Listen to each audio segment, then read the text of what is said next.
She gave me a triumphant look. She looked as if she thought, I have an overwhelming advantage. What an annoying woman. Give my regards to your husband. Try to get along for the rest of your lives. What an insensitive and rude woman. This was just too much. She was not right as a person. I wanted to criticize her arrogant attitude head-on, but I held back. I wanted to give her a more fitting punishment. A punishment that would make her suffer, cry, and beg for forgiveness. I'm getting a divorce from my husband. He wants that too. Apparently, it's no fun for her that I don't show my emotions. She glared at me with an unusually aggressive look. I glared right back at her. There's no reason to be afraid of this woman. I'll knock her down to hell with all my might right now. I played my first card. My name is Kate, and I'm 41 years old. I work in sales administration at a certain trading company. I met my husband, Thomas, through a mutual friend. At that time, I was 29. He was 30. I can't believe you got a boyfriend. I remember my dad being surprised. My mom and dad thought I was too shy for marriage. To be honest, I was surprised myself. I thought I'd always be single. His forwardness was a godsend for a shy person like me. I want 2 kids. A girl first, then a boy. Yay, me too. Let's work hard together from now on. We were very happy when we were newlyweds. I thought this happiness would last forever. But where did it all go wrong? Gradually, Thomas' attitude toward me grew colder. What caused him to change? Was it because we couldn't have children?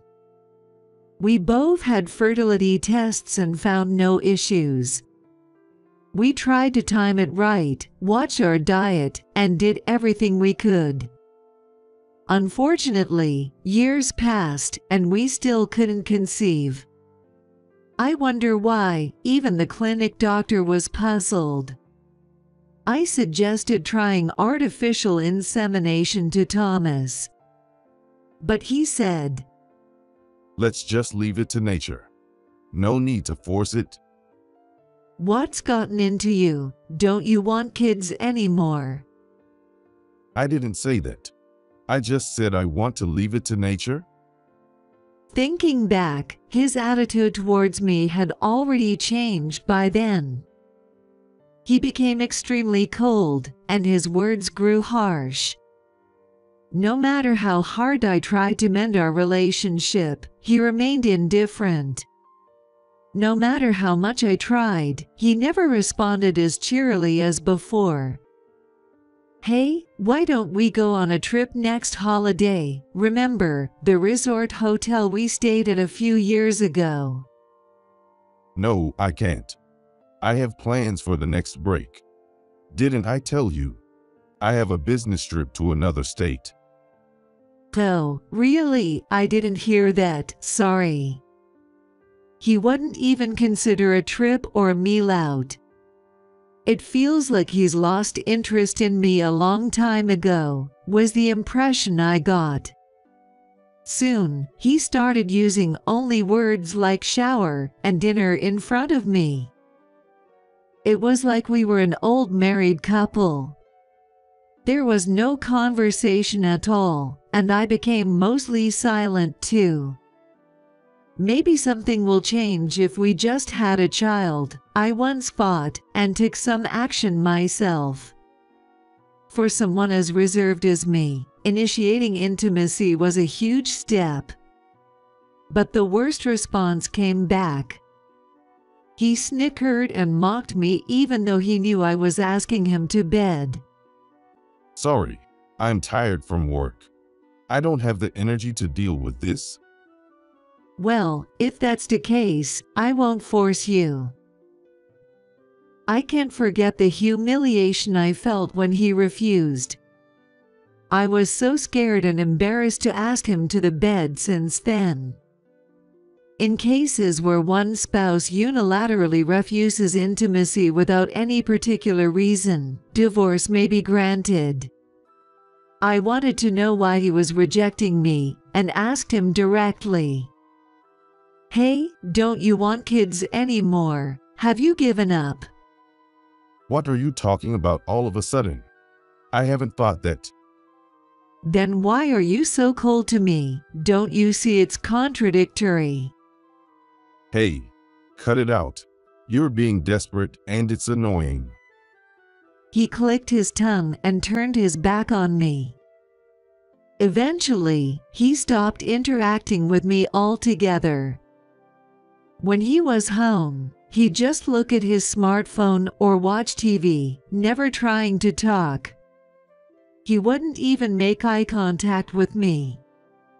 Even words like shower and dinner stopped coming.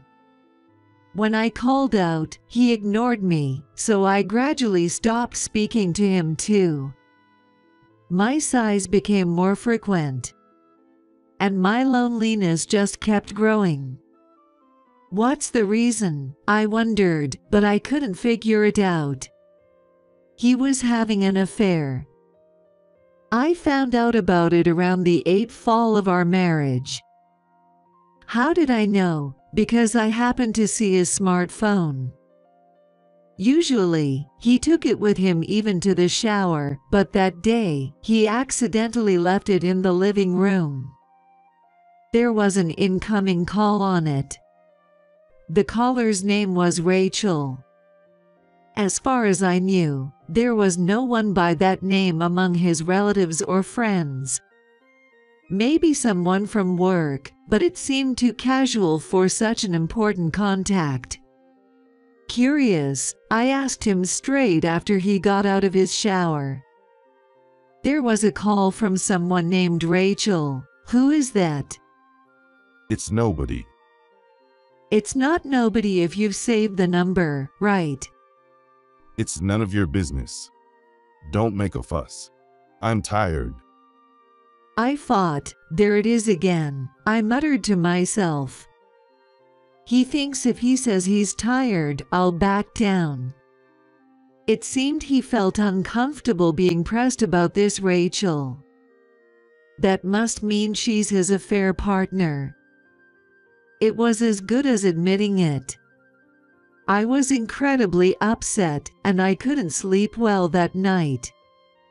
A few days later, something incredibly painful happened. My dad, who lives back home, died in a car accident, a relative informed me. I had lost my mom to illness when I was in high school. Since then, it had been just my dad and me. Losing my precious dad deepened my grief. Yet my husband said, I'm sorry, but I can't make it to his funeral. I have a business trip scheduled. What? Just call your office and have someone cover for you. It's too late for a replacement. It's impossible at this point. So, I can't go? In the end, he really didn't come to the funeral. Even though it was his father-in-law who had passed. He clearly didn't care about my family, let alone me. It was painfully obvious, and it hurt so much. I must do something drastic to win back my husband's heart. That feeling drove me to a bold move. I then hired a private detective. I didn't care about the cost. I asked for a background check, and after about 2 months, I got the results. Using the information I obtained, I called his affair partner to meet. The place was a nice cafe on the first floor of a hotel. The woman who appeared was a striking beauty with an assertive air. "Nice to meet you. You must be Rachel." You know who I am, don't you? So, what do you want? "Please end your relationship with Thomas." That's something you need to discuss with him. He's just my client. Rachel was an alias for work. Her real name was Rebecca. She was paid to provide dubious sexual services to men. "I'm just meeting on a request. It's strictly business," Rebecca seemed to imply. Her attitude was indescribably infuriating. Do you understand? Blaming me is misguided. And by the way, ma'am, have you reflected? Do you know why your husband would use a service like ours? "Are you saying it's my fault?" Who else could it be? He had to ask a professional because you weren't satisfying him, right? What a brazen woman. But I couldn't respond. I had no idea how to counter her. Rebecca sneered at me as I looked down, then got up and strode away. I felt so miserable, and I couldn't hold back my tears. I think my husband must have heard about our meeting from Rebecca. His actions became even bolder and more frequent than before. He started staying out without prior notice and came home in the mornings more often. As his behavior changed, so did my reaction. I became indifferent, no longer upset about his late returns. Another late night must be nice. Were you with Rebecca, or should I say Rachel? It's none of your business. You can't just spend the night with another woman and then say it doesn't matter. I'm tired. Stop nagging. He retorted, brushing past me toward the shower. His body reeked of a cloying perfume. Rebecca must have smelled him on purpose when he left. That is her message to me. What a blatant provocation. She must be enjoying stirring me up. If it were years ago, I might have tried to fight the rivalry somehow. But now, I felt no such inclination. It's useless to fight, it'll just wear me out, I thought. I realized I no longer saw any charm in winning back my husband's affection. Honestly, let's just get a divorce. All this time, I avoided thinking about it. That's because I had a strong feeling we got married. Someday we will understand each other, I hoped. But now I felt it's hopeless, it's useless to keep trying. I felt pathetic for having dragged this on for 10 years. I prepared the divorce papers, had a friend fill out the witness section, and slowly started getting things in order. But then, what a strange thing life is. Just when I had made up my mind to divorce, another problem arose. My husband started complaining of his health issues. After some tests, it turned out he had cancer. Confined to a hospital bed for long-term treatment, he joked bitterly, "Looks like karma caught up with me." It's because I made Kate suffer. How does that feel, Kate? Stop talking nonsense, just focus on your treatment. Honestly, if I said it didn't feel somewhat satisfying, it would be a lie. Though a part of me felt vindicated. I wasn't about to stoop to gloating to a sick person. I'll just dutifully care for him as his partner, I told myself. It was a little while after his illness came to light that I noticed something was off with my possessions. My mom's keepsake ring was missing. Upon further check, some of my necklaces and bags were also gone. I brought it up while bringing him clothes to the hospital, asking him, "Have you seen them or taken them by any chance?" I don't know anything about it. I've never touched your things without your permission. When was the last time you communicated with Rebecca? You think Rebecca took them? No way. I haven't heard from her in about half a year. He said it was unlikely, but I couldn't think of anyone else. It seemed he really didn't know. So, I'd have to check with her myself. And just in case, I had taken all possible precautions. It's a hassle because it takes time, but I resolved to check when I got home. Depending on what I found, I might have to consult the police or a lawyer. A month later, Thomas was scheduled for surgery. The doctor turned pale when he saw his body, I heard from a nurse. I was surprised when the nurse told me about it.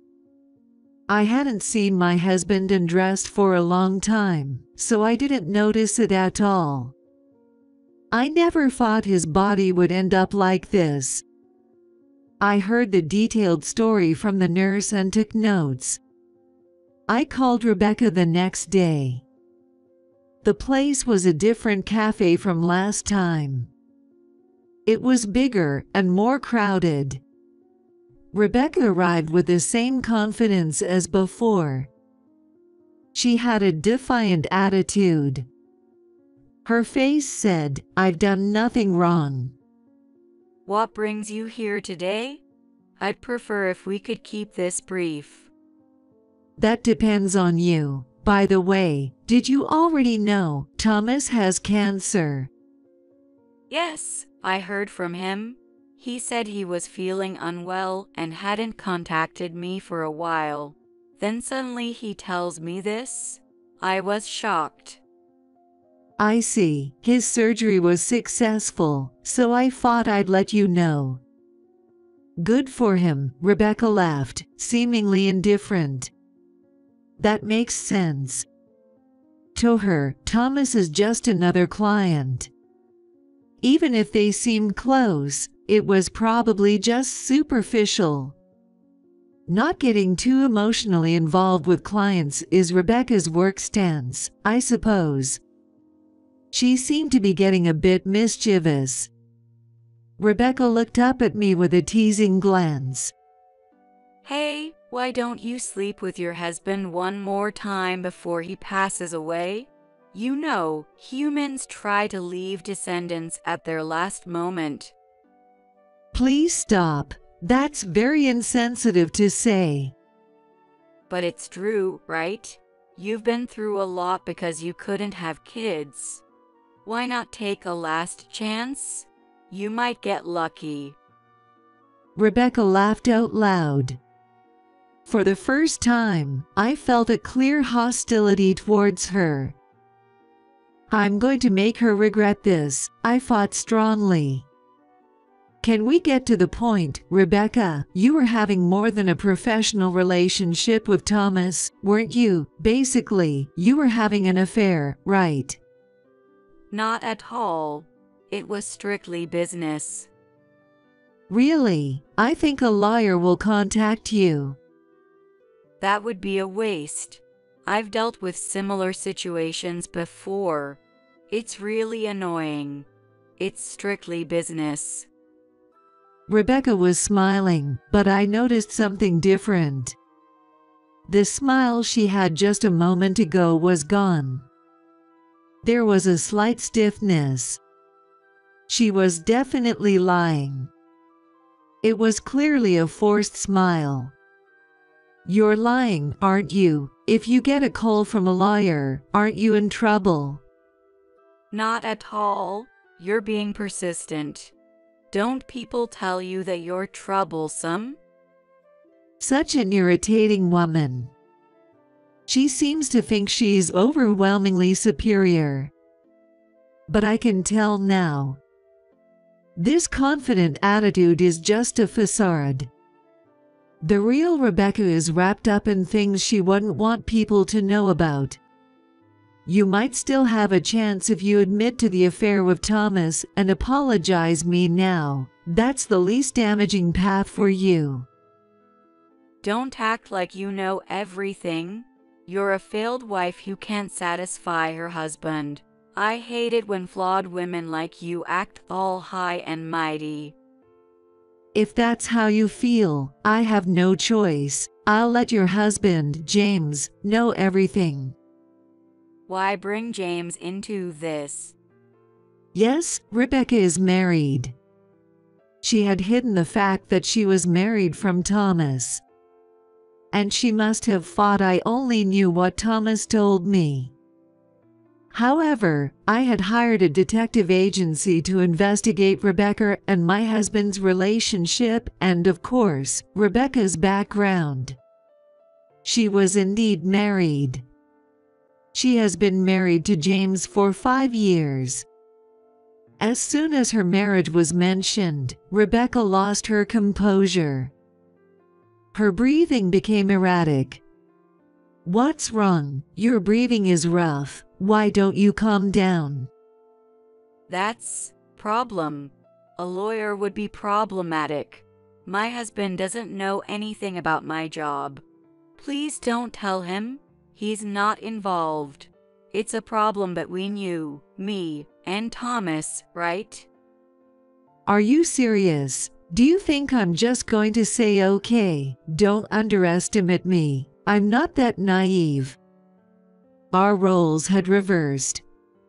Sweating, Rebecca was clearly shaken. She had no idea how much I knew. She probably never thought I would fight back this much. She must have underestimated me as a clumsy and quiet woman. To be honest, I'm quite surprised myself. I've never known myself to be this assertive in public before. It must be because my anger is so intense. Rebecca herself gave me the chance to change. After all, she did something she absolutely shouldn't have. I leaned forward and glared at Rebecca. "I'm very angry with you. Not only did you have an affair with Thomas, but you've also committed a crime. You know what I'm talking about, right?" What? I don't understand. "Don't play dumb. You stole my mom's keepsake ring, didn't you?" The other customers at nearby tables began to glance over at us. Rebecca slumped, looking down and curling up as if shrinking. Her posture was as good as a confession. I did not ease up on her. "You entered my room without my permission and stole my bags and necklaces, right?" That's not true. Those were. Thomas said it was okay to borrow. All lies. I checked with Thomas, and he had no idea that my mom's ring was missing. Why don't you just give up and be honest? I pointed my smartphone screen at her. Rebecca turned pale immediately. No wonder. The screen showed her rummaging through my room. Her posture was pathetic, resembling that of a petty thief. Ever since I suspected Thomas' actions, I've installed cameras and voice recorders all over our home. I've gathered quite some interesting evidence. No, really, cameras. Where did you put them?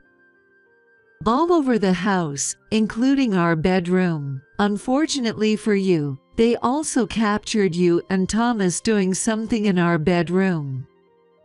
If I submit this evidence to the police, Rebecca's guilt will be certain.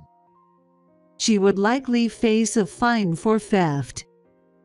Rebecca was already on the verge of tears. She clasped her hands together, pleadingly looking at me. Please, I'll retrieve the ring and return it to you for sure. So please, don't tell James. I'm really in trouble. He knows nothing. Damn, you're a bitch. You sold my mom's ring, my necklaces and bags too. Unbelievable. I'll need to hear more about that later. I'm sorry, but I really will retrieve them. So please, keep this from James. Please. Unfortunately, it's too late for that, because I pointed behind Rebecca. With a stunned face, Rebecca turned around.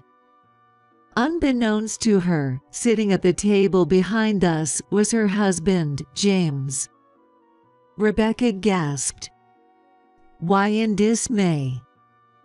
But the person who deserved more pity was James. He knew nothing until I contacted him. He had thought of Rebecca as a quiet and virtuous wife. Rebecca, I'm shocked. You were cheating and you were doing that kind of job. Wasn't my earnings enough for you? No, that's James. Listen, Rebecca, or should I say Rachel, you're the queen, right? You've been pleasing many men behind my back during the day. I'm shocked. James, it's not like that. Rebecca finally began to cry. It seemed painful for her to have everything known by her husband. In fact, Rebecca was well known in her establishment for her dominatrix play. She was skilled at exciting men by tying them up and whipping them. The doctor was shocked when he saw my husband's back. It was because there were multiple marks from being whipped. I didn't know about such preferences of Thomas until he confessed to me. I believed in you and it hurt me a lot. I couldn't believe the cheating, the queen play, or the theft. But is it all true? It's not. I'm sorry. But it's not like that. What's not true? Everything is true, isn't it? Just admit it. While I felt sorry for James, Rebecca needed to acknowledge her sins. Her job as a dominatrix didn't matter. And there are two problems. The issues were the affair and the theft. Let's go to the police station together, I suggested, but Rebecca clung to the table, refusing. No, I absolutely won't go. I'll stay put right here, no matter what. You're really bad at giving up. Cut it out already. If you keep being selfish, I'll have to resort to my next step. Do you really want to worsen your situation even more? What are you talking about? The screen showed a man about our age. She must realize it deep down. She has other secrets she wouldn't want exposed. If only she would be honest sooner, I wouldn't have to do this.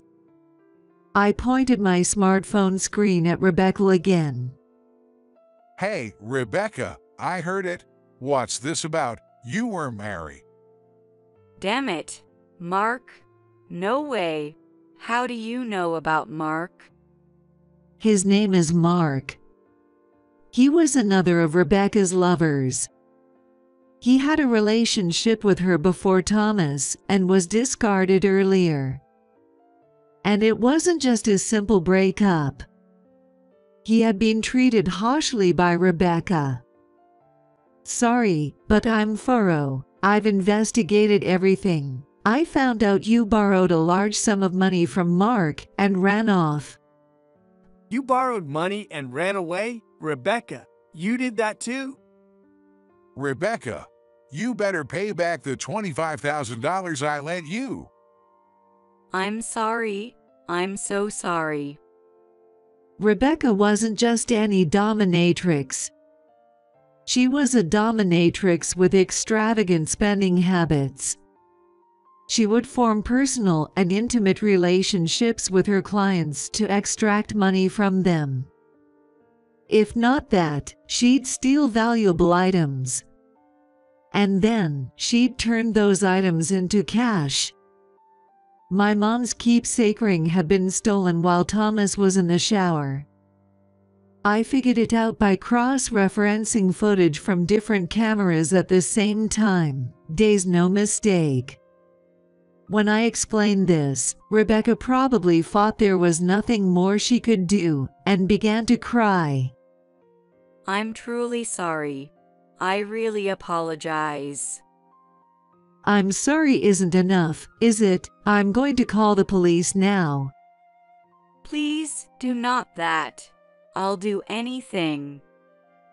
That's not the point. You need to atone for your crimes properly.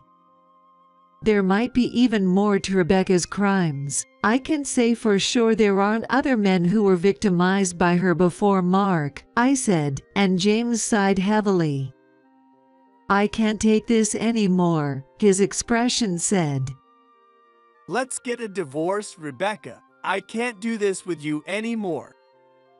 James, no. Don't say that. Don't leave me. It's inevitable. How can a man continue a marital relationship knowing his partner has had sexual relations with other men regularly? I can't handle it. No, I absolutely won't get a divorce. Rebecca's voice was tearful, but no matter how much she resisted, it was probably futile. The things she had done were seriously malicious, including criminal acts. If the argument escalated and we went to court, the divorce would likely be granted. Rebecca's desperate resistance might be because she realizes this. James turned to me and apologized. Kate, I am truly sorry for what has happened. I promise you, Rebecca and I will find your mother's keepsake ring and return it to you. Rebecca, apologize properly. Yes, Kate, I'm sorry.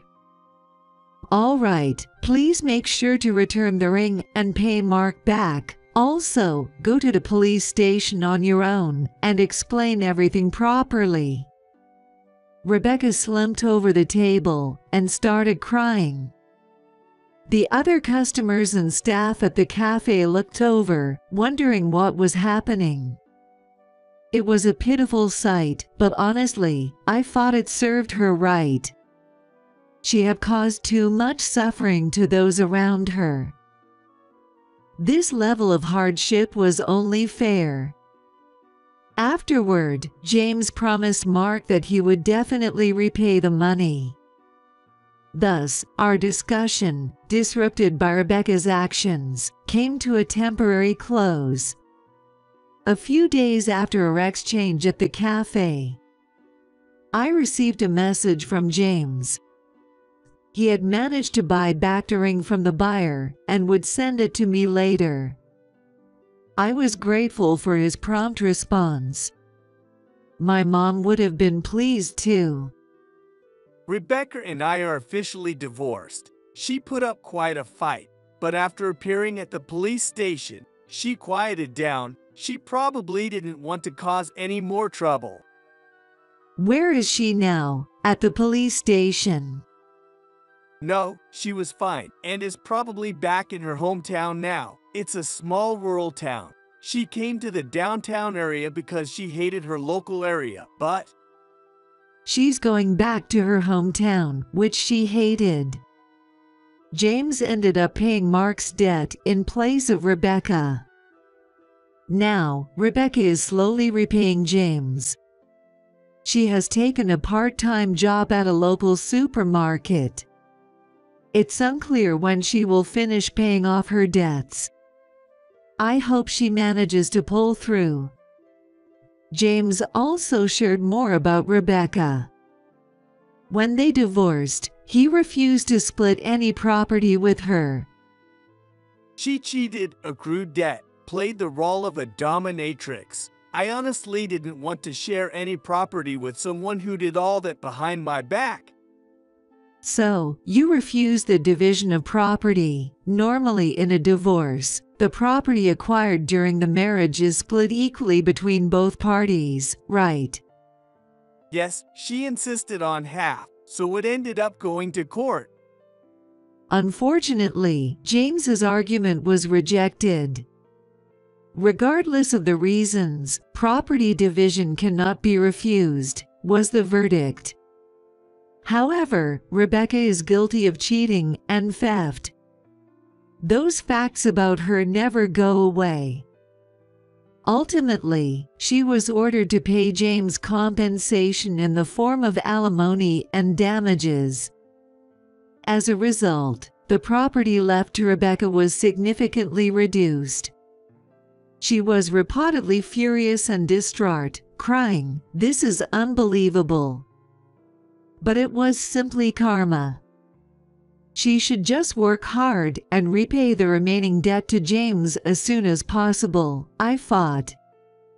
By the way, Kate, what happened with Thomas, who was ill? Yes, I also got divorced. He told me, "You don't need to come to the hospital anymore." I suppose that was his way of showing remorse, in his own way. His surgery was successful. However, there's no guarantee that cancer won't be found again in the future. He told me he didn't want to cause any more trouble, and that I didn't need to visit him anymore. I'll never forget the look in his eyes as he gazed into the distance on our last visit. It was then that he signed the divorce papers. "Thank you, I'll go file these. I don't think I'll be coming here anymore." "Are you really sure about this?" Yeah. Forget about me. I'm sorry, Kate. "Then, goodbye." That was the last time I saw my ex-husband. In a way, his severe illness is already a form of punishment. I have no intention of blaming him any further. But I will never see him again. The actions of one woman, driven by greed, brought misery to many people. I am one of those victims. Even now, it makes me incredibly angry. However, I was able to administer a fitting punishment and saw her crying face. I could also impose social sanctions, and I think, for now, this is good enough. About 6 months after the divorce, I started dating someone new. He was introduced by a client's boss and is quite handsome. He's also divorced, so there's no need to be cautious, which is good. I don't know if we'll marry, but I hope we can continue this pleasant relationship. It doesn't have to be tied down by marriage. There are many forms of happiness. I want to find our own way with my new partner, step by step. Right now, I am living each day with a generous spirit.